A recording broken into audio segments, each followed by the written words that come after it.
कृष्ण हरे कृष्ण कृष्ण कृष्ण हरे हरे, हरे राम राम राम हरे हरे, हरे कृष्ण कृष्ण कृष्ण हरे हरे. पुंडलिक वरदे हर विठ्ठल, सीताकांत स्मरण जय जय राम. पार्वतीपते हर हर महादेव, श्रीमज्जनार्दन गुरुमूर्तये नमः. धर्माचा अजून मूर्तिमान पुतळा, धर्माचा अजून मूर्तिमान पुतळा, भासे जना भूवरी, भासे जना भूवरी. दीक्षा देऊनि जो जगतिया, दीक्षा देऊनि जो जगतिया. बद्धास हो उद्धरी, बद्धास हो उद्धरी. वाणीने वदता भागवती कथा, वाणीने वदता भागवती कथा. व्यासा प्रती भासला, व्यासा प्रती भासला. तो हा गुरु श्री जनार्दन असा, तो हा गुरु श्री जनार्दन असा. पाटांगणी शोभला, पाटांगणी शोभला. सद्गुरुनाथ महाराज की जय. हरे नमः. श्री भगवान उवाच, मयो दितेष्वहित स्वधर्मेषु मदाश्रयः, वर्णाश्रमकुलाचार मकामात्मा समाचरेत. भगवान वेदव्यास वर्णन करून सांगू लागले आणि शुकाचार्य राजा परीक्षितीला सांगतात. याप्रमाणे शुकाचार्य परीक्षितीला सांगत असताना भगवान श्रीकृष्ण उद्धवाला सांगतात आणि इकडे प्रत्यक्ष यदूला अवधूत हे उपदेश करतात. या संबंधीचे विवरण आपलं चालू होतं. वास्तविक आजची वेळ मी 11 ते 12 दिलेली होती, परंतु काही कारणामुळे आणि काही अडचणींमुळे ही वेळ 9 ते 10 या वेळेत मी भागवत कथन करत आहे. आपल्या होणाऱ्या किंवा झालेल्या अडचणीबद्दल मला क्षमा करावी. याप्रमाणे एवं गुरुभ्य एतेभ्य एषा मे शिक्षिता मतिः, स्वात्मोपशिक्षितां बुद्धिं शृणु मे वदतः प्रभो. याप्रमाणे अवधूत म्हणतात, हे यदो, एवढे मी गुरु केले, 24 गुरु केले आणि त्यातून मी काही गोष्टी शिकल्या. एवं गुरुभ्य एतेभ्य एषा मे शिक्षिता मतिः, माझ्या बुद्धीला विचारून विवेक दृष्टिकोनातून आणि विवेकाचा या ठिकाणी संकल्प हा आपण विकल्प आणि संकल्पाच्या दृष्टिकोनातून मनाचा विचार करतो, परंतु विवेक ज्याला बुद्धीला वैराग्य प्राप्त झाले, विवेक प्राप्त झालाय, तो केवळ या तळ्यात मळ्यात अशा द्वंद्वामध्ये तो कधीच नसतो, निर्द्वंद्व अवस्थेमध्ये असतो. आणि म्हणून अशा वेगवेगळ्या वस्तूमधून मी गुरु केले. अर्थात हे गुरु वस्तू नाहीयेत. मग वस्तूच्या संदर्भातलं ज्ञान, वस्तूच्या संदर्भातलं सार्थकत्व, वस्तूच्या संदर्भातील विचार हा गुरु आहे. वस्तू गुरु नाहीये. या ठिकाणी मधमाशी गुरु नाही, पृथ्वी गुरु नाही, कबूतर गुरु नाही, तर त्या निमित्ताने केलेला जो विचार आहे, जो विवेक आहे, तोच गुरु आहे. म्हणून बुद्धौ शरणमन्विच्छ, आपण बुद्धीला शरण गेलं पाहिजे. आपण स्वतःचा विवेक जागृत ठेवला पाहिजे, म्हणजे आपणच आपले गुरु आहोत. उद्धरेत आत्मनात्मानम आत्मानम अवसादयेत. याप्रमाणे आपणच आपला उद्धार करायचा आहे. मी मलाच घडविन ध्यास हवा, ध्यास हवा अभ्यास हवा. विवेकानंदांनी म्हटल्याप्रमाणे दुसरे कुणी येऊन आपल्याला उचलतील, दुसरे कुणी येऊन आपल्याला घडवतील, अशा प्रकारचा विचार आपण सोडून दिला पाहिजे. मी मलाच घडविन ध्यास हवा. आपण आपल्यालाच घडवलं पाहिजे, हाच खरा ध्यास, हाच खरा अभ्यास. आणि म्हणून प्रत्येकाने दुसऱ्यावर अवलंबून न राहता, प्रत्येकाने दुसऱ्यावर केवळ जो दुसऱ्यावरी विश्वास आला त्याचा कार्य भाग बुडाला, आपणच कष्टत गेला तोची भला. रामदास स्वामींनी म्हटल्याप्रमाणे दुसऱ्यावर विश्वास न ठेवता आपण स्वतःवर विश्वास ठेवला पाहिजे. याला म्हणतात आपण आत्मविश्वास. हा आत्मविश्वास दृढ कधी होतो? जेव्हा आपली बुद्धी पक्की होते तेव्हा. म्हणून स्वात्मोपशिक्षितां बुद्धिम शब्द याने असा वापरलाय की मी मलाच उपदेश केला. आणि आपण जेव्हा आपल्यालाच उपदेश करतो तेव्हा तो जास्त पक्का असतो. दुसऱ्याला केलेला उपदेश हा आपण म्हणतो ना की आपण आतून कोरडे पाषाण. केवळ दुसऱ्याला उपदेश करण्याची माणसाला बुद्धी असते, पण जेव्हा माणूस स्वतःला उपदेश करतो तेव्हा स्वतःमधील न्यूनता त्याला कळते. दुसऱ्याने कितीही जरी सांगितलं तरी तो ते मानायला तयार नसतो, कारण कोणी स्वतःला कमी मानत नाही. परंतु जेव्हा आपण आपल्याला उपदेश करतो, आपण आपल्याला ज्ञान सांगतो, तेव्हा आपल्यातील न्यून आपण जाणलेलं असतं. अर्थात आपण आपल्यातलं न्यून स्वतःच जाणावं आणि स्वतःलाच स्वतःचा उपदेश करून घ्यावा. स्वात्मोपशिक्षितां बुद्धिं शृणुमे वदतः प्रभो. आणि मग या ठिकाणी ते म्हणतात, अवधूत म्हणतात, हे यदो देहो गुरुर्मम विरक्ती विवेक हेतू. अरे हा देह सुद्धा माझा गुरु आहे. या देहाकडून सुद्धा मी शिकलोय. काय? या देहाकडून मला वैराग्य प्राप्त झालं, विवेकाचा उपदेश यातून मला प्राप्त झाला. कारण या देहाकडे मी पाहिलं आणि मी विचार केला की देहो गुरुर्मम विरक्ती विवेक हेतू बिभ्रत्स्म सत्व निधनम सततात्युदर्कम. मी विचार केला की या देहाला आपण जो देह बालपणापासून मोठा करतो, वाढवतो, त्याच्या सगळ्या इच्छा पूर्ण करतो, जे खायला प्यायला पाहिजे ते खातो पितो, त्याचप्रमाणे आपण शरीरावर प्रेमही करतो, देहावर प्रेमही करतो. टकमक मुख पाहसी पुन्हा पुन्हा दर्पणात. पुन्हा पुन्हा आपल्या स्वतःचा चेहरा या आरशामध्ये पाहतो, निरखतो, आपल्या स्वतःकडे पाहतो. पण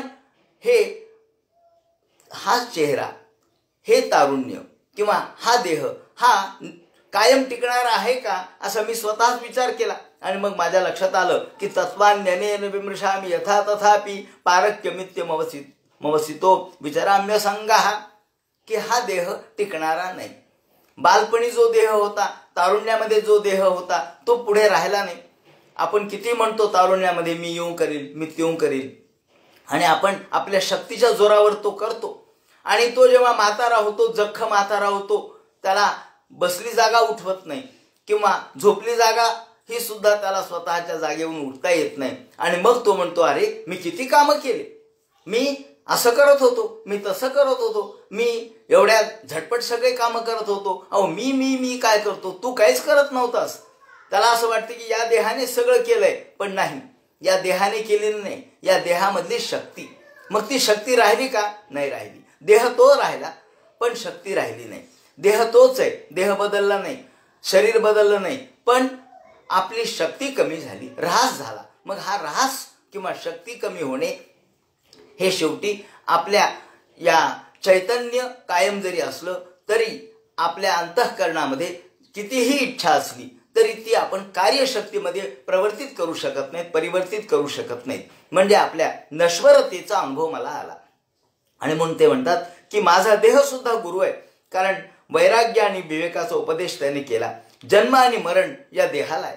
देहो गुरुर्मम विरक्ती विवेक हेतुर बिभ्रस्म सत्व निधनम सततात्युदर्कम तत्वान्यनेन विमृशामि यथा तथापि पारक्यमित्यवसितो विचराम्य संगाः.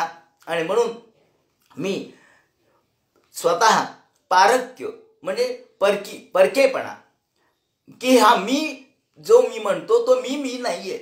मी देहाला मी म्हणतो, पण देह माझा नाही, कारण तो माझ्या ताब्यात नाही, म्हणून तो माझा नाही. त्याचप्रमाणे आपण या देहाबद्दलची आसक्ती कितीही जरी बाळगली तरी देह हा केवळ नश्वर आहे, तो नष्ट होणार आहे, आज आहे आणि उद्या नाही. तो बालपणी जसा होता तसा तारुण्यात नव्हता, जसा तारुण्यात आहे तसा म्हातारपणी राहणार नाही. आणि म्हणून या देहाबद्दलचा विवेकाने आपण जर विचार केला तर तो देखील माझा गुरु आहे. जो माणूस आपली पत्नी, पुत्र, देह, आप्त, इष्ट, मित्र यांच्यामध्ये तल्लीन राहतो, जाया आत्मजार्थ पशुभृत्य ग्रहाप्त वर्गान पुष्णात यत्प्रिय चिकीर्षु तया वितन्वन.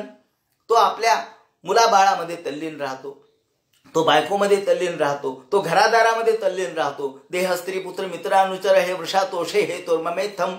आपण म्हणतो ना की देह, पुत्र, मित्र हे सगळं केवळ निरर्थक आहे, केवळ क्षणभरापुरतं आहे, केवळ एक क्षणभंगूर अशा स्वरूपात आहे. पुष्णाती, तो त्यांचं पालन पोषण करतो आणि त्यामध्ये प्रेम करतो, परंतु हे करता करता स्वांते स्वकृत श्रम वरुद्ध धनस्स देहा. या ठिकाणी फार मार्मिक शब्द वापरलाय की सृष्टवास्य बीजमवसीदिति वृक्ष धर्मा. ज्याप्रमाणे वृक्ष असं उदाहरण दिलंय की ज्याप्रमाणे वृक्ष आपण एखादं बीज पेरतो, बीज पेरल्यानंतर ते बीज फुटून आतून कोंब बाहेर येतो, त्या कोंभाचा हळूहळू वृक्ष तयार होतो. आता ते बीज दाखवा बरं कुठे आहे, ते बीज कुठे गेलं? ते बीज राहिलंच नाही, ते बीज संपलं. ते बीज नष्ट झालं म्हणजे त्याप्रमाणे आपण स्वतः या ठिकाणी नष्ट होतो आणि कर्माचं बीज या ठिकाणी कर्माचं झाड तयार होतं, मृत्यूला कवटाळतो, आपलं बीज नष्ट होतं, आपलं स्वरूप नष्ट होतं, मूळ स्वरूप नष्ट होतं आणि कर्माचं झाड तयार होतं. या कर्मातून दुसरं कर्म आणि त्यातून तिसरं कर्म. ज्याप्रमाणे बीजातून वृक्ष येतो, त्याला आधी अंकुर येतो, मग फाटे फुटतात, मग पानं येतात, मग फळं येतात, मग फुलं येतात, किंवा त्याचप्रमाणे फळं फुलं या प्रकारचे विकार निर्माण होतात. हे जसे एका बीजातून निर्माण होतात, तर बीजाचा नाशच झाला. एका बीजा केला नाश, मग भोगिले कणीस. तुकाराम महाराजांनी म्हटल्याप्रमाणे एका बीजा केला नाश. आपण शेवटी नाशच करतो त्या बीजाचा आणि वृक्ष तयार होतो. हा वृक्ष कर्माचा वृक्ष आहे, हा वृक्ष संसाराचा वृक्ष आहे आणि त्यातून पुन्हा अनेक वासना निर्माण होतात. एका बीजातून एका बीजापोटी वेगवेगळ्या प्रकारच्या तरु कोटी कोटी अनेक वासना ह्या कोटी रूपाने प्रगट होतात, कोटी पद्धतीने प्रगट होतात. आणि म्हणून बीज निर्माण करून ज्याप्रमाणे या ठिकाणी बीज नष्ट होतं आणि झाड तयार होतं, त्याप्रमाणे आपण स्वतःच्या कर्माचंच हे झाड तयार करतो. म्हणून सृष्ट्वास्य बीजमवसीदति वृक्ष धर्मा. वृक्षाप्रमाणे ही आपली स्थिती होते. आणि केवळ स्त्री पुत्र मित्र या सगळ्यांच्या नादी लागून आपल्या वृत्ती वाढत राहतात, आपल्या वासना वाढत राहतात. जिव्हैकतो मुप कर्षति करहि तर्षा. त्याने उदाहरण दुसरं एक दिले. संसारामध्ये ज्याप्रमाणे जुन्या काळामध्ये एका पुरुषाला अनेक स्त्रिया असायच्या, बहुपत्नीत्वाची चाल जुन्या काळामध्ये होती. जिव्हैकतो मुप कर्षति करहि तर्षा.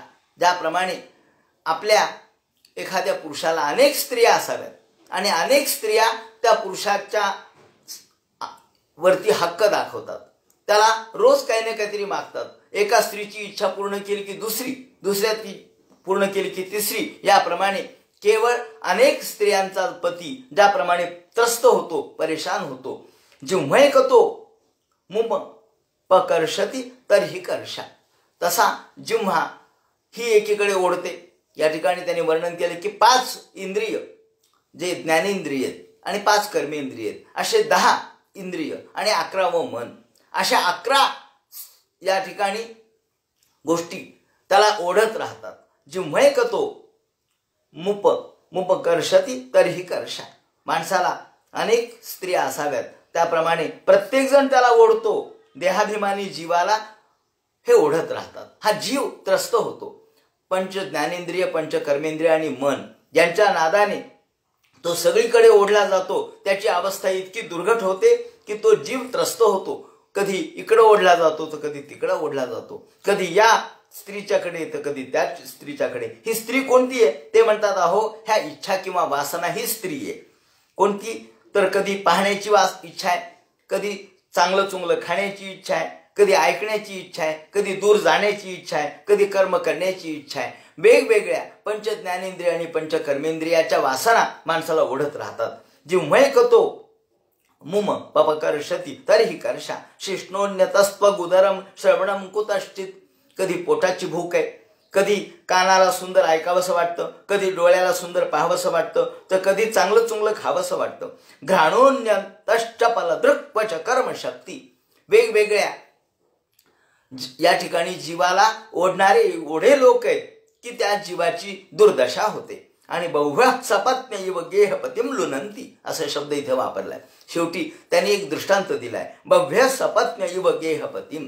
त्याप्रमाणे ग्रहपती अर्थात पती, अनेक पत्नी असल्या म्हणजे सवती असल्या म्हणजे एकमेकांच्या सवती मत्सराने ज्याप्रमाणे त्या एकमेकींची स्पर्धा करतात आणि त्या पुरुषाला परेशान करतात, त्याप्रमाणे गेहपतिम लुनंती. त्याप्रमाणे हा गेहपतीप्रमाणे हा जीव त्रस्त होतो आणि या स्त्रिया त्याला ओढत राहतात. एखाद्या केवळ सवती मत्सराप्रमाणे एकमेकांच्या स्पर्धेतून ह्या वासना त्याला ओढत राहतात. सृष्ट्वा पुराणी विविधान्य जयात्मशक्त्या. आणि म्हणून याच्यापासून वाचायचं असेल तर केवळ आपल्याला स्वतःचा आत्मविकासच केला पाहिजे. लब्ध्वा सुदुर्लभमिदम बहुसंभवान्ते. हा मनुष्य देह अत्यंत दुर्लभ आहे. हा दुर्लभ असलेला देह आपल्याला प्राप्त झालाय आणि तो नाशही पावणार आहे. मग जर हा नाश पावणारा असेल, याचा जर मृत्यू पक्काच ठरलेला असेल, अहो आपण म्हणतो ना की जन्माला आलेला जन्म हा विकार आहे आणि मृत्यू हा मात्र विकार नाहीये. जन्म हा विकार आहे, कारण जन्म झाल्याबरोबर माणसाच्या ह्या सगळ्या गोष्टी त्याच्या सोबत येतात. जन्म हा विकृती आहे आणि मरण ही प्रकृती आहे. मरण म्हणजे प्रकृती, सगळं प्रकृतीकडे घेऊन जाणे. साम्यावस्था म्हणजे मरण. त्या ठिकाणी प्रकृती, मरणम प्रकृती शरीराणाम, शरीराची प्रकृतीच आहे मरण. पण जन्म मात्र विकृती आहे, म्हणजे इच्छेनुसार जन्म होतो, कर्मानुसार जन्म होतो. आणि जर जन्म झाला तर मग मात्र मृत्यू ठरलेलाच आहे. जो जन्माला येतो तो मरणाला हे ठरलेलंच आहे. पण जो मृत्यू पावतो तो जन्माला येईलच हे नाही सांगता येत. म्हणून जन्म ज्याचा आहे त्याचा मृत्यू ठरलेला आहे. जातोसी ध्रुवम ध्रुवा मृत्यू. जन्माला आल्याबरोबर माणूस मरणार हे पक्क ठरलेलं आहे. लब्ध्वा सुदुर्लभमिदम बहुसंभवांते मानुष्यमर्थ दमनित्य मपिह धीरा. आणि म्हणून खऱ्या अर्थाने जो धीर आहे, जो प्रशांत आहे, जो शांत आहे, जो विचार करणार आहे, त्यांनी हा विचार केला पाहिजे. तूर्णम यतेत न पदेत मृत्यू यावत. जोपर्यंत आपल्याला मृत्यू आला नाही, मृत्यू तर ठरलेला आहे, म्हणजे आज नाही उद्या, अद्यवाब्दे शतांतेवा. प्राणीनाम माणसाला आज नाही तर 100 वर्षाने मृत्यूनाम ध्रुवा. प्राण्याचा मृत्यू ठरलेला आहे. त्याप्रमाणे वसुदेवाने त्या कंसाला सांगितलं की अरे तू कंसा काय घाबरतोस, तू मृत्यूला काय घाबरतोस, अद्यवाब्दे शतांतेवा. आज नाही तर 100 वर्षांनी मृत्यू ठरलेला आहे. परंतु त्याला ते पटलं नाही. असो, परंतु इथे ते म्हणतात तूर्णम यतेत तपते तनु मृत्यू यावत निश्रेयसाय विषय खलु सर्वस्या. मग मृत्यू येणार आहे म्हटल्यानंतर या ठिकाणी निराशवाद आहे का? काय हो, काय करावं, माणसाला जन्माला आल्यानंतर मरण तर येणारच आहे, मरण तर येणारच आहे. म्हणून या ठिकाणी निराश व्हायला सांगितलं नाही. त्यांनी सांगितलंय की हा जर जन्माला आल्यानंतर मृत्यू ठरलेलाच असेल आणि हे पक्का असेल तर आपण एवढ्या काळामध्ये आपलं केवळ आत्मसाधन का करू नये, केवळ आपण स्वतःला मुक्त का करून घेऊ नये, आपण स्वतःच्या आत्म्याचा विकास का करून घेऊ नये, आपण स्वतःच्या आत्मोन्नतीचा विचार का करू नये. म्हणून निश्रेयसाय विषय हा जर मृत्यू ठरलेला आहे, पण मृत्यू कधी येईल सांगता येत नाही. मग तेवढ्या वेळामध्ये आपण आपला आत्मकाळ या ठिकाणी जो काळ आपल्याला प्राप्त झालाय, म्हणजे जन्म आणि मृत्यू या दोन्हीच्या मधला जो काळ आहे, जन्म झालाय आणि मृत्यू आला नाही अशा मधला काळ म्हणजे जीवन. मग या जीवनामध्ये आपण निश्रेयस म्हणजे कायमस्वरूपी ईश्वराची प्राप्ती करून घेणं हे खऱ्या अर्थानं आपलं श्रेय आहे. निश्रेयसाय विषय खलु सर्व यास्यात. म्हणून त्याप्रमाणे एका भाष्यकाराने किंवा संस्कृत असणाऱ्या एका श्लोकामध्ये असं म्हटलेलं आहे की एका सुभाषितकाराने असं म्हटलंय की हे जीवन हे आपल्याला प्राप्त झालंय, ते जन्म आणि मृत्यू याच्या मधला भाग म्हणजे जीवन आहे. आणि हे जीवन आपल्याला या शरीराच्या निमित्ताने प्राप्त झाले. हे शरीर म्हणजे काय तर मृतपिंड आहे. मृतपिंड म्हणजे मातीचा गोळा आहे. बरोबर आहे, मातीचा गोळाच आहे. तसा म्हटलं तर हे शरीर म्हणजे मातीचा गोळा आहे. मृतपिंड आहे. मृत म्हणजे केवळ माती नव्हे, मृत शब्दाचे अनेक अर्थ आहेत. भौतिक म्हणजे मृतपिंड म्हणजे शेवटी आपल्याला या पृथ्वी आप तेज वायू आकाश या पंचमहाभूताचाच हा गोळा आहे. आणि हा गोळा हा नष्ट होणार आहे हे तर पक्क आहे, कारण पंचमहाभूताला सुद्धा शेवटी नष्ट व्हायचंच आहे.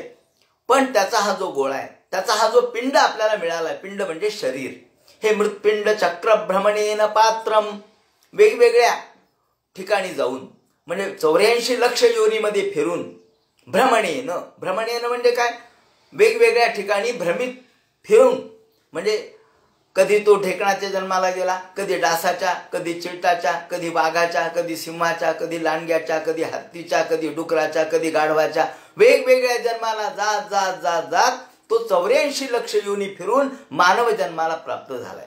मृतपिंड चक्र भ्रमणेन पात्रम, तो पात्र झालाय. पात्र म्हणजे क्वालिफाईड झालाय. कशाला? मुक्तीला. आता एकच स्टेज राहिली, एकच स्टेप राहिली, आता फक्त वरती जाणे एवढीच एक स्टेप शिल्लक राहिली. फिरत फिरत फिरत फिरत तो आलाय.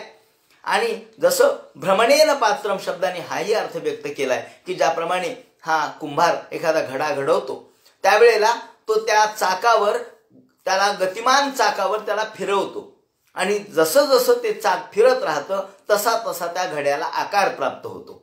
म्हणजे नुसती माती असते पण त्या मातीला तो आकार देतो त्या चक्रावर.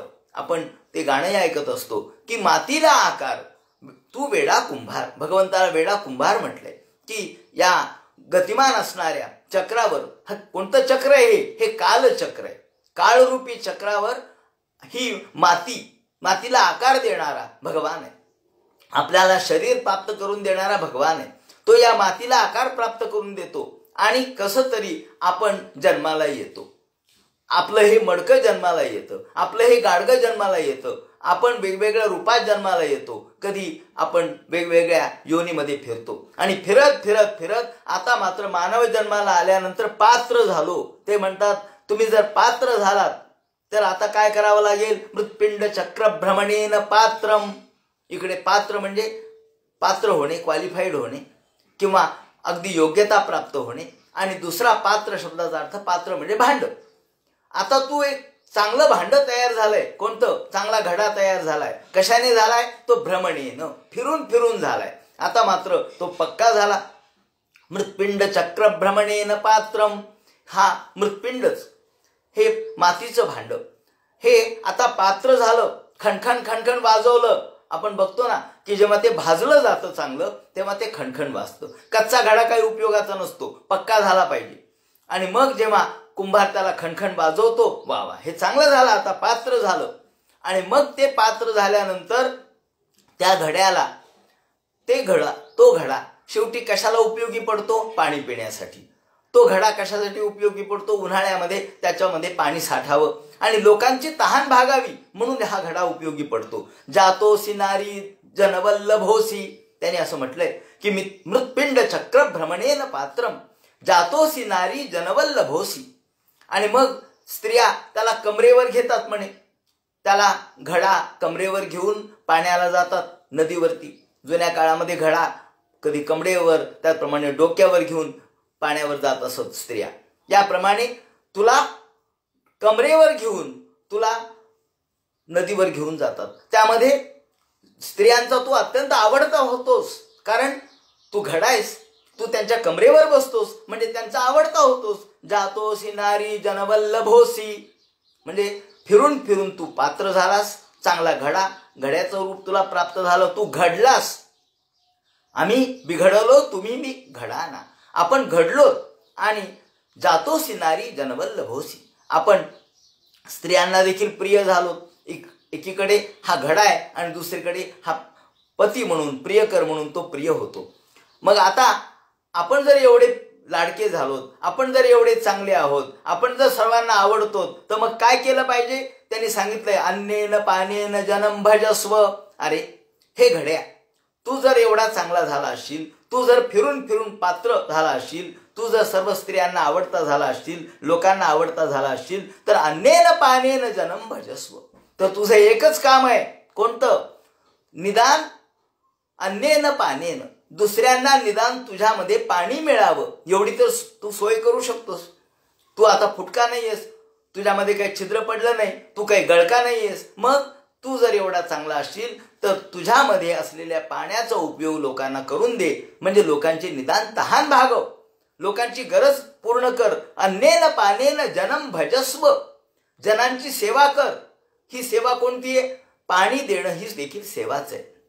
तुझ्यामध्ये तू पाण्याचा साठा कर आणि लोक तुझ्यातले पाणी पितील. तहानलेले लोक तुझा उपयोग करून घेतील. म्हणून किंबहुना अर्थाची या लागी पाणी आराईले असे जगी, तैसे दुःखिताचे भागी जिणे जयाचे. ज्याप्रमाणे तहानलेल्या माणसाला पाणी देण्यासाठी घडा उपयोगी पडतो, ते तरी निदान तू कर. आणि ते केलं म्हणजे काय होईल? यावन्न ते खरपरता मुपैती. त्याने असं म्हटलंय की अरे तुझं जोपर्यंत खापर होत नाही, नाहीतरी अखेर तुझं खापरच होणार आहे ना. अहो फुटल्यानंतर तुला कोण विचारतो? समजा घडा फुटल्यानंतर त्यात काही पाणी बसणार आहे का? नाही. लोक फेकून देतात. हे खापर झालं, द्या फेकून. खापर फेकून देतात लोक.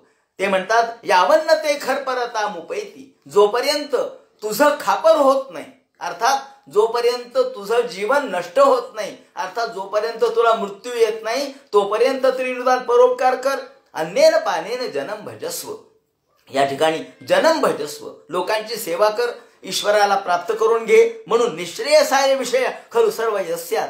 जोपर्यंत ते म्हणतात पूर्णम यतेत न पतेत न मृत्यू यावत, जोपर्यंत तुम्हाला मृत्यू येत नाही, इथे यावन्न ते खरपरता मुपैती शब्द वापरलाय. खापर नाही म्हणजे घड्याचं जर खापर झालं, घडा फुटला तर कोण पुन्हा त्याला विचारतो, ते खापरच झालं. तसं या ठिकाणी आपल्या जीवनाचं खापर होणे म्हणजे आपल्याला माहित आहे की जेव्हा या आपला मृत्यू झाल्यानंतर कोणाचाही मृत्यू जेव्हा होतो तेव्हा शेवटी ते खापर फोडण्यात येतं, तो माठ फोडण्यात येतो आणि तिथेच टाकून लोक निघून येतात. त्याच स्मशानभूमीमध्ये खापर फोडलं जातं. अर्थात हे खापर म्हणजे कोणतं? हे खापर म्हणजे आपलं जीवन आहे.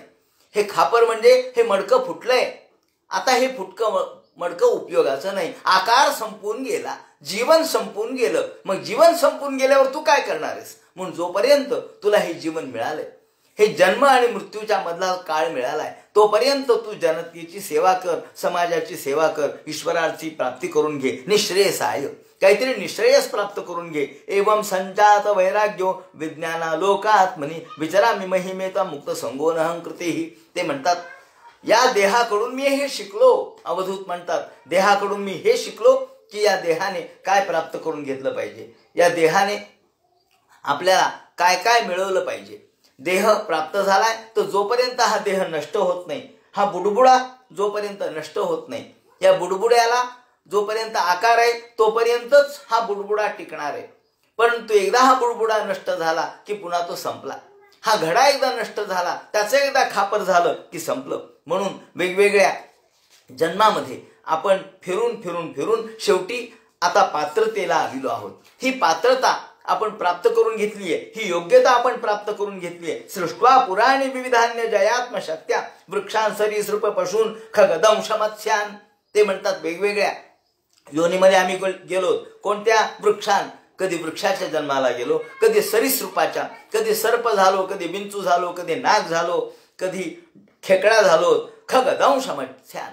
कधी पक्षी झालो, कधी तिर्यक योनीला प्राप्त झालो, कधी मत्स्य झालो, कधी कच्छ झालो, कधी डुकर झालो. तैस्तैर तुष्टर्धया पुरुषम विधाय. आणि सगळ्यामध्ये आम्ही आनंद मानला, सगळ्या योनीमध्ये आम्हाला आनंदच वाटला. कारण सगळ्या योनीमध्ये देह आहेच आहे, देहाचे सुख आहेच आहेत. त्यामुळे ब्रह्मावलोक दिशणं मुदमाप देवा. परंतु देवाला मात्र आनंद नाही झाला.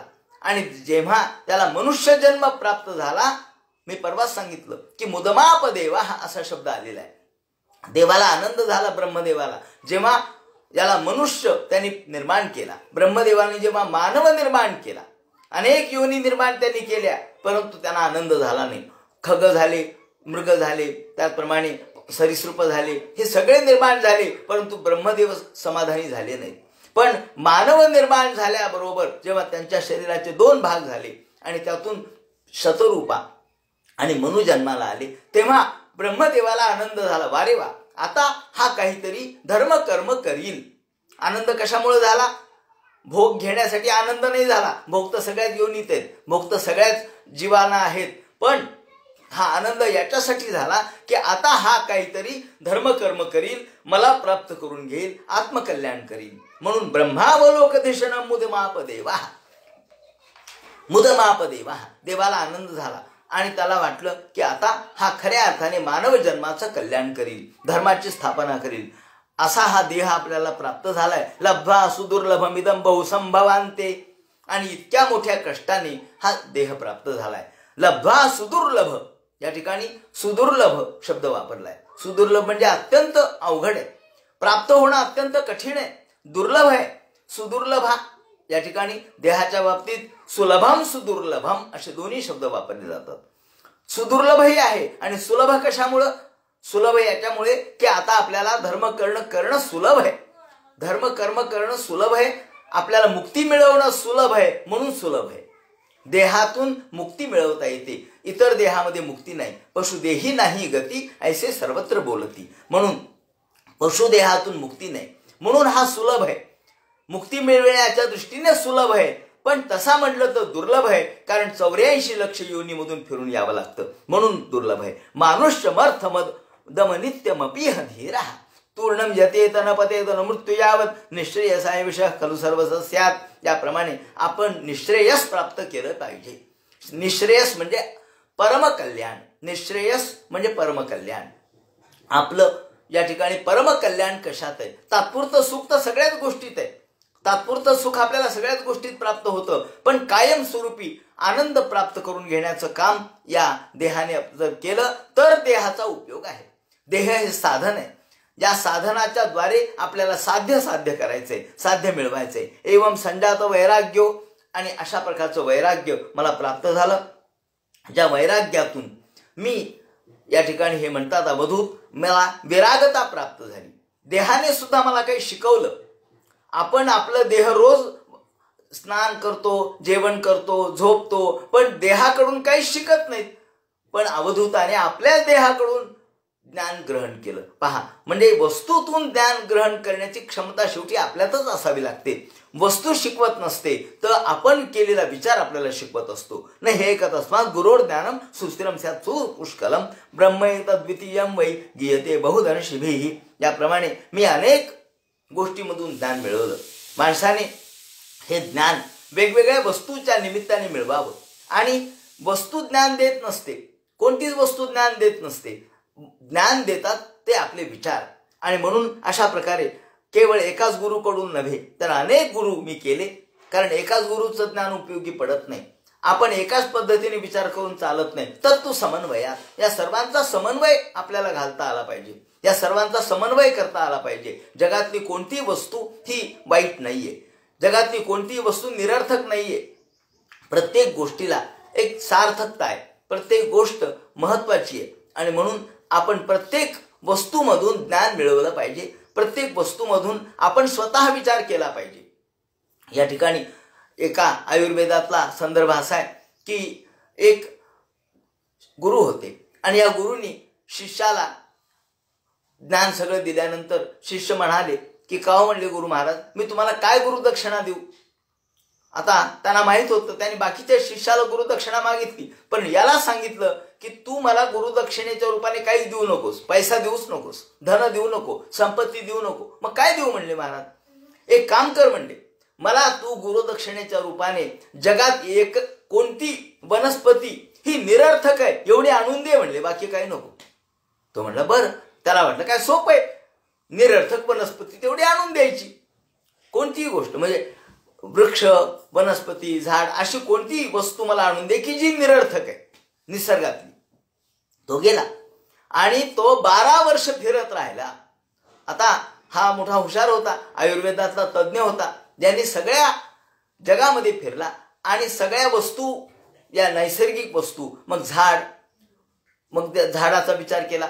काही झाडांचे साल चांगली, काही झाडांचे मुळं चांगलेत, काही झाडांचे फळं चांगलेत, काही झाडांचे पानं चांगलेत, म्हणजे आपल्या शरीरासाठी उपयुक्त आहेत. काही वनस्पती ह्या वाळून चांगल्या आहेत, काही वनस्पती ओल्या चांगल्या आहेत. याप्रमाणे करता करता करता त्यांनी सगळ्या वनस्पतींचा शोध घेतला आणि शेवटी त्याच्या लक्षात आलं की एकही वनस्पती, एकही झाड असं नाही की जे निरर्थक आहे. प्रत्येकाचं काही ना काहीतरी उपयोग आहे. अगदी एवढंच कशाला, आपल्या बाजूला येणारी गारवेल आपण उपटून फेकून देतो. टणटणीचं आपण म्हणतो ना पाला, आपल्याला उपयोगी आहे ना. आजकाल मुलांना माहित नाही टणटणी काय, तिचा पाला कसा उपयोगी आहे हे माहित नाही. मध्यंतरी परवा आमच्याकडे एक आयुर्वेदाचार्य आले होते आणि मलाही माहित नव्हतं. त्या आमच्या भिंतीवरती एक वनस्पती उगवली आणि ते दोघंही नवरा बायको बघू लागले त्या वनस्पतीकडे. म्हटलं काय झालं? या वनस्पती आता आम्हाला काढून टाकायच्यात. म्हणले हे सगळीकडे स्वच्छ करून घ्यायचे गवत. ते म्हणले ही वनस्पती नाहीये म्हणले साधी. म्हणलं काय? अहो म्हणले या वनस्पतीने एखाद्या स्त्रीला जर अपत्य होत नसेल तर ते अपत्य प्राप्त करून देणारी ही वनस्पती आहे. मी तर चकित झालो. ते म्हणाले ही वनस्पती फक्त फार दुर्मिळ ठिकाणी मिळते आणि बीडमध्ये विचार केला तर ही वनस्पती कपिलधारच्या डोंगरामध्ये आहे असं त्यांनी मला सांगितलं. पहा, म्हणजे या वनस्पतीची माझी ओळख नव्हती, पण आयुर्वेदाचार्याच्या डोळ्यातून ती वनस्पती किती श्रेष्ठ आहे हे मला कळालं. सांगायचं तात्पर्य असं की जगात अशी एकही गोष्ट नाहीये की जी निरर्थक आहे. आणि मग या आयुर्वेदाचार्यांनी त्यांच्या गुरुकडे तो आले आणि आल्यानंतर त्यांना नमस्कार केला. ते म्हणले, आणली का वनस्पती निरर्थक? आणि मग त्यांनी हात जोडले, म्हणले, महाराज एकही वनस्पती निरर्थक नाहीये. हे माझ्या लक्षात आलं. काहीचे फुलं चांगले आहेत, काहीचे पानं चांगले आहेत, काहीचे खोड चांगलं आहे, काहीचं मूळ चांगलं आहे, काही समग्र चांगली आहे.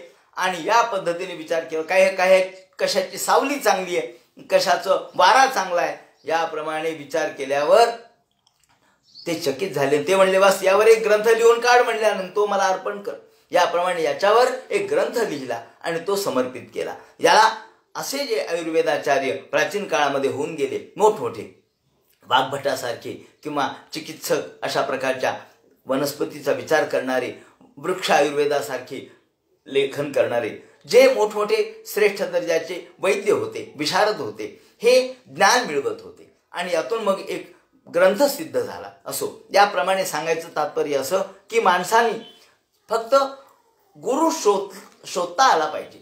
गुरु म्हणजे ज्ञान मिळवता आलं पाहिजे. आपणच आपले गुरु आहोत हे लक्षात ठेवा. इत्युक्त्वा सदेदुम विप्र तमा मंत्रिक भीरधीहि. याप्रमाणे भगवान म्हणतात, श्रीकृष्ण म्हणतात उद्धवाला, हे उद्धवा, याप्रमाणे या यदूला ज्ञान सांगितलं अवधूताने. आणि अवधूत वच श्रुत्वा पूर्वेशाम नस्स पूर्वजहा. याप्रमाणे कृष्ण म्हणतात, हे यदू म्हणजे माझे पूर्वज. या पूर्वजांना हे ज्ञान अवधूताने दिलं आणि सर्व आसक्तीपासून त्यांना मुक्त केलं. त्यांच्यापासून देखील मी ज्ञान घेतलं असं श्रीकृष्ण म्हणतात. सर्व संग विनिर्मुक्त समचित्तो बभूव. याप्रमाणे यदू मुक्त झाले, समचित्त झाले आणि मुक्त झाले. सांगायचं तात्पर्य, श्री भगवंतांनी सुद्धा मनाचं काहीच सांगितलं नाही.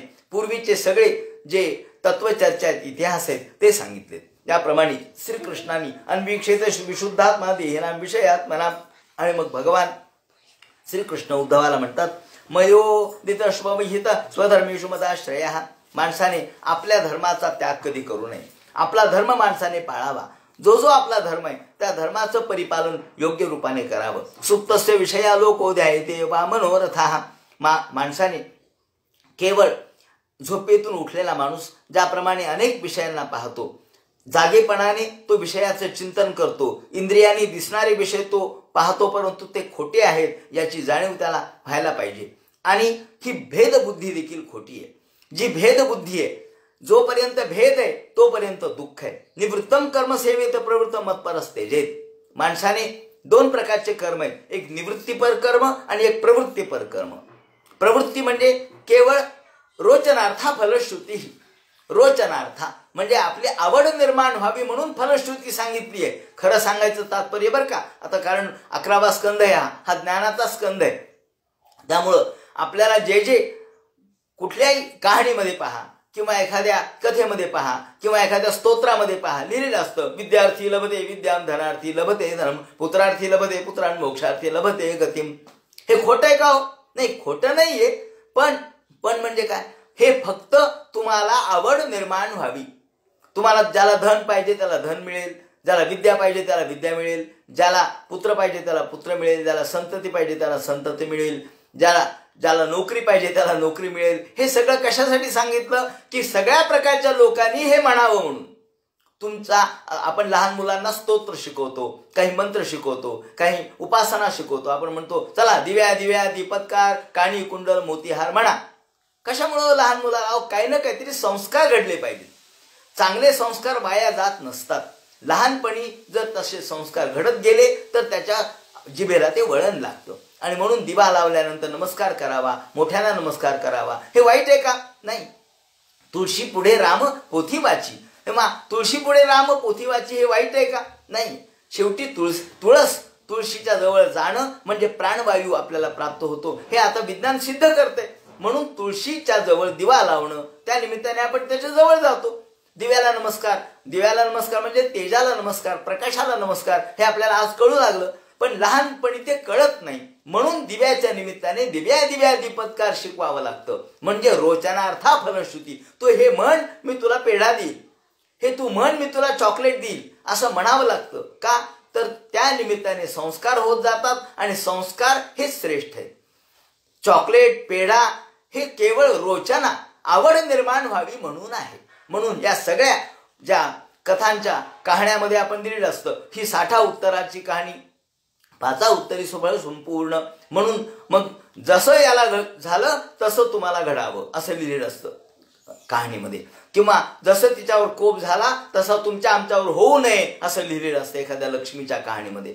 ह्या कहाण्या काय आहेत? ह्या कहाण्या सुद्धा रोचनार्थ आपली प्रवृत्ती व्हावी म्हणूनच आहेत, सत्प्रवृत्ती व्हावी म्हणूनच आहेत. म्हणून कहाणी असो, कथा असोत, किंवा कोणत्या गोष्टी असोत, किंवा कोणते स्तोत्र असोत, याला शेवटी जे या फलश्रुती म्हणजे काय? फलश्रुती शब्दाचा अर्थ रामचंद्र चिंतामण ढेरेने सांगितलाय. फलश्रुती म्हणजे श्रवण केली याचे फळ. फलश्रुती ऐकल्याचं फळ. मग हे ऐकल्याचं एवढं फळ, तर वाचल्याचं काय फळ? तर वाचल्याचं तर अधिकस्य अधिकम फलम, जास्त फळ मिळेल. याप्रमाणे माणसं वाचू लागतात, ऐकू लागतात आणि माणसाची प्रवृत्ती चांगली होते. म्हणून त्याला म्हणतात प्रवृत्त परकर्म. आणि पण प्रवृत्ती परकर्मानंतर शेवटी निवृत्ती झाली पाहिजे. कारण हे सगळं केवळ प्रवृत्तीसाठी आहे, परंतु आपल्याला वळण लागावं म्हणून आहे. आणि म्हणून तुम्ही म्हणाल का आता आम्हाला वळण लागलं? एखादा म्हातारा म्हणेल मला तर लागलं वळण, मग मी कशामुळं देवाला नमस्कार करू? ते म्हणजे तुम्हाला लागलं वळण, पण तुमचे पोरं बाळ नातू पण तू यांना वळण लागलं पाहिजे ना. म्हणून तयाही कार्य करणे उरले असे लोकालागी. माणसं जरी पूर्णपणे निवृत्त झाले तरी त्यांनी निवृत्ती मनाने स्वीकारावी, पण शरीराने प्रवृत्तीच करावी. का? तर तयाही कार्य करणे उरले असे लोकालागी. लोकांना योग्य शिक्षण दिलं पाहिजे, लोकांच्यावरती संस्कार झाले पाहिजेत. म्हणून निवृत्तम कर्म सेवेत प्रवृत्त मत परस्तेजेत. सगळ्या भगवंताशी समर्पित सगळ्या वृत्ती केल्या म्हणजे प्रवृत्ती भगवंताशी समर्पित होतात. म्हणून निवृत्ती आणि प्रवृत्ती. एका ठिकाणी माऊलींनी उदाहरण दिलेलं आहे, ते या ठिकाणी सांगतो की आपण या ठिकाणी मृत्तिकेचा महादेव केला असं वर्णन त्यांनी केलेलं आहे. त्यांचंच उदाहरण आहे की मृत्तिकेचा महादेव केला, वाळुकेचा, वालुका किंवा मृत्तिका, मातीचा महादेव केला. आपण मातीचा गणपती पूजतो ना. मातीचा गणपती पूजला. जेव्हा तो गणपती आपण तयार केला किंवा शिवलिंग तयार केलं मातीचं किंवा वालुकेचं आणि पूजन केलं आणि नंतर विसर्जन केलं. विसर्जन कशाचं केलं? विसर्जन मूर्तीचं केलं, विसर्जन आकाराचं केलं. पण पूजा कोणाला पावली? पूजा त्या ईश्वराला पावली. पूजेचं विसर्जन नाही झालं, मृत्तिकेचं विसर्जन झालं, मूर्तीचं विसर्जन झालं, आकाराचं विसर्जन झालं, पण पूजा ही देवाला पावली. पूजा त्या समग्र व्यापक ईश्वराला पावली. पूजा त्या व्यापक जगदीश्वराला पावली आणि विसर्जन मात्र माती झालं. म्हणून ते म्हणतात की जर मातीचा महादेव केला तर तो ज्याप्रमाणे पाण्यामध्ये आपण विसर्जित करतो तो आकार विसर्जित होतो, पण पूजा मात्र देवाला पावते. त्याप्रमाणे ही पूजा म्हणजे निवृत्ती आहे. या ठिकाणी प्रवृत्तीने जरी आपण एखादं कर्म केलं तरी ते मदर्पण वृत्तीने केलं तर ती आपोआपच निवृत्ती होते. मदर्पण, मला अर्पण केलं. देव म्हणतात की तुम्ही कर्म करा पण मला अर्पण करा, म्हणजे आपोआपच त्या कर्मावरचा अहंकार नष्ट होतो, म्हणजे ते कर्मच निवृत्त होतं. म्हणून निवृत्तम कर्मसेवेत प्रवृत्तम मत परस्तेजेत. जिज्ञासायाम संप्रवृत्तो नाद्रियेत कर्मचोदनाम. म्हणून माणसाने केवळ स्वतःपुरतं कर्म कधी करू नये, सकाम कर्म कधी करू नये. आत्मज्ञानासाठी प्रयत्न करावा आणि सकाम कोणतंही कर्म जर प्रवृत्तीपर असेल तर ते मला समर्पित करावं, म्हणजे त्याचा अहंकार नष्ट होतो. ज्याप्रमाणे अमान्य मत्सरो दक्षो निर्ममो दृढ सौहृदः. माणसाने कर्म कसं करावं तर त्यावरचा अहंकार ठेवू नये. त्याप्रमाणे जायापत्य ग्रह क्षेत्र स्वजन द्रविणादिषु उदासीन समम पश्चन सर्वेश्वर्थमिवात्मनः. ज्याप्रमाणे सर्व प्रकारचा माझेपणाचा मीपणाचा भाव सोडावा, माझ्यावरती निस्सीम अशा प्रकारचं प्रेम ठेवावं. गुरु आणि माझ्याबद्दल अंतःकरणामध्ये निष्ठा ठेवावी. कोणत्याही प्रकारच्या दोषदृष्टी ठेवू नये आणि निरर्थक आणि असत्य भाषण माणसांनी करू नये. त्याचप्रमाणे ज्याप्रमाणे निरोधोत्पत्य अणुब्रह्मन नानात्वम तत्कृतान गुणान अंतःप्रविष्ट आदत एवं देहगुणान पराह. लाकडाशी संबंधित जरी अग्नी असला तरी अग्नी आणि लाकूड हे भिन्न असतं. जरी तो लाकडाला लागलेला असला तरी अग्नी भिन्न आहे आणि लाकूड भिन्न आहे. लाकूड जळतं, अग्नी नाही जळत, अग्नी जाळतो. म्हणून लाकूड हे या ठिकाणी अग्नीपासून भिन्न आहे, अग्नी हा लाकडापासून भिन्न आहे. आणि म्हणून लाकडानुसार त्याचा आकार आपल्याला लहान मोठा जरी दिसत असला तरी अग्नी तसा नसतो, अग्नीचे स्वरूप भिन्न आहे. त्याप्रमाणे आत्मा हा स्वयंप्रकाशी आहे, साक्षी आहे, तो स्थूल किंवा सूक्ष्म नाहीये. देह लहान किंवा मोठा असू शकतो, आत्मा मात्र तोच आहे, तसाच आहे. मोठा देह झाला म्हणजे मोठा आत्मा आणि लहान मुंगीचा देह म्हणजे लहान आत्मा असं नसतं. आप ब्रह्मस्तंभ पर्यंत देवर्षी पितृमान वाहा, आप ब्रह्मस्तंभ पर्यंत, अहो मुंगीपासून ब्रह्मदेवापर्यंत एकच आत्मा आहे. तो लहान मोठा कोणीच नाही, तो श्रेष्ठ नाही, तो कनिष्ठ नाही. ज्याप्रमाणे जळणाऱ्या लाकडातला अग्नी हा जसा त्या आकाराप्रमाणे बदलतो तसा आपल्याला फक्त देहाचा आकार दिसतो, आत्मा मात्र एकच आहे. माणसाचं शरीर हे त्रिगुणाने बनलेलं आहे, त्यामुळं माझेपणा माणसाच्या मागे लागला. त्रिगुण सत्व रज तम या 3 गुणांनी माणसाचा देह बनला. त्यामुळे तो त्यालाच मी मानतो, या देहालाच मी मानतो आणि या देहाच्या आत्म्याचा विचार तो करत नाही. भगवंतांनी त्यांनी विवरण केलंय की आचार्योरणी साध्य, इथे एक रूपक वापरलंय. ज्याप्रमाणे यज्ञासाठी उमराच्या लाकडातून अग्नी घुसळून त्याला अरणी म्हणतात. 2 अरणी असतात. अरणी एक खालचं लाकूड, एक वरचं लाकूड. खालच्या लाकूडाला अधर अरणी म्हणतात आणि वरच्या लाकडाला उत्तर अरणी असं म्हणतात. आणि मधला जो रवी आहे त्याला मंथन काष्ठ असं म्हणतात. आचार्योरणिराद्य स्याद दंते वायुस्तरारणी तत्संधानम प्रवचनम विद्या संधी सुखावहा. हा फार महत्वाचा मुद्दा या ठिकाणी मांडलेला आहे. मला या ठिकाणी तैत्तरीय उपनिषदातला एक संदर्भ आठवतो. त्यामध्ये त्याने असं म्हटलंय की ही वरची आरणी आणि खालची आरणी आणि मधली जी आहे ती मंथन काष्ठ आहे आणि याच्यातून घुसळल्यानंतर अग्नी उत्पन्न होतो.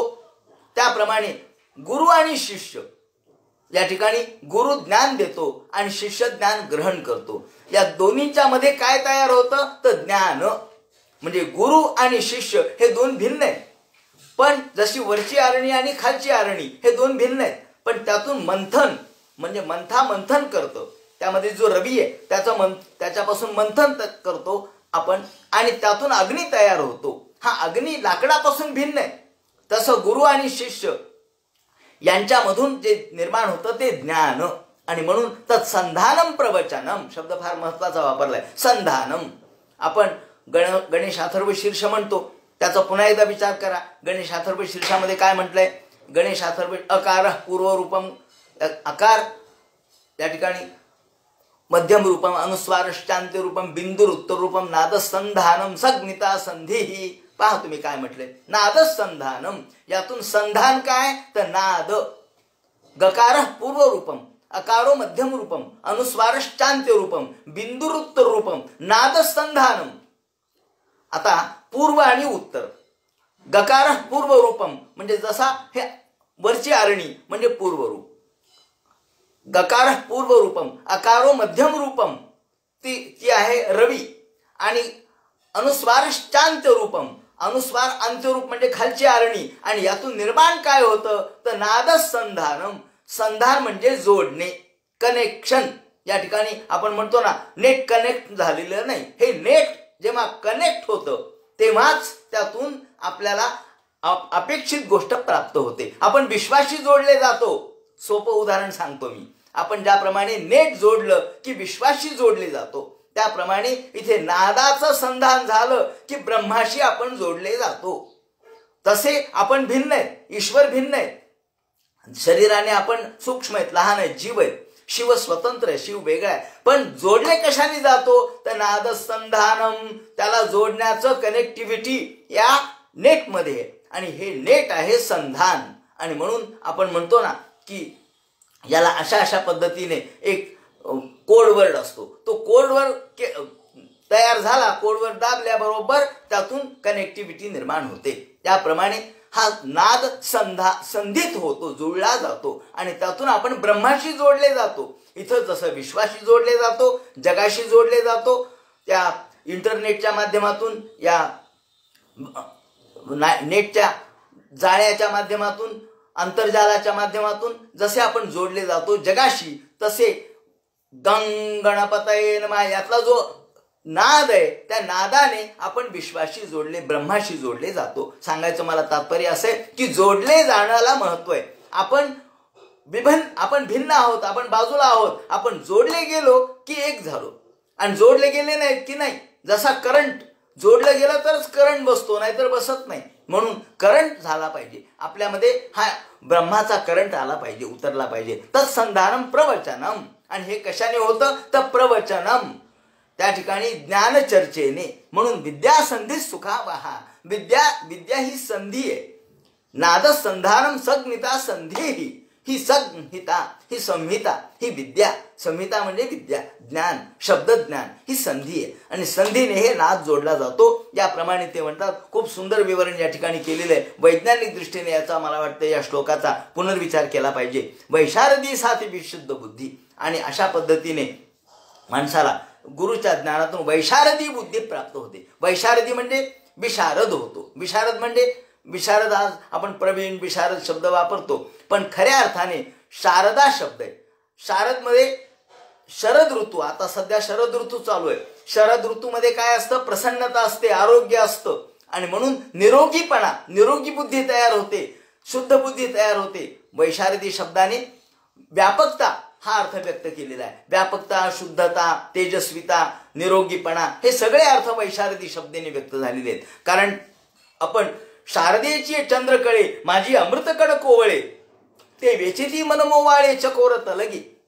याप्रमाणे शारद म्हणजे विशारद आणि वैशारद म्हणजे ज्यामध्ये तेजस्विता आहे, त्यामध्ये ओजस्विता आहे, ज्यामध्ये आरोग्य संपन्नता आहे, ज्यामध्ये कुठेही प्रकारचा संशय नाही, निसंशय अशा प्रकारची बुद्धी माणसाची तयार होते या ज्ञानातून. वैशारदी साते विशुद्ध बुद्धीर धनोती मायाम गुणसंप्रसूताम. आणि हीच विशारदी बुद्धी, साधी बुद्धी आपल्याला संसारामध्ये टाकते, साधी बुद्धी आम्हाला संशयामध्ये टाकते, पण वैशारदी विशुद्ध बुद्धी ही आम्हाला मुक्तीला कारणीभूत ठरते. धुनोती माया, ही सगळी माया स्वच्छ धुवून टाकते. आणि म्हणून आपल्याला गुणांश संदय समा यात आत्मते येतात.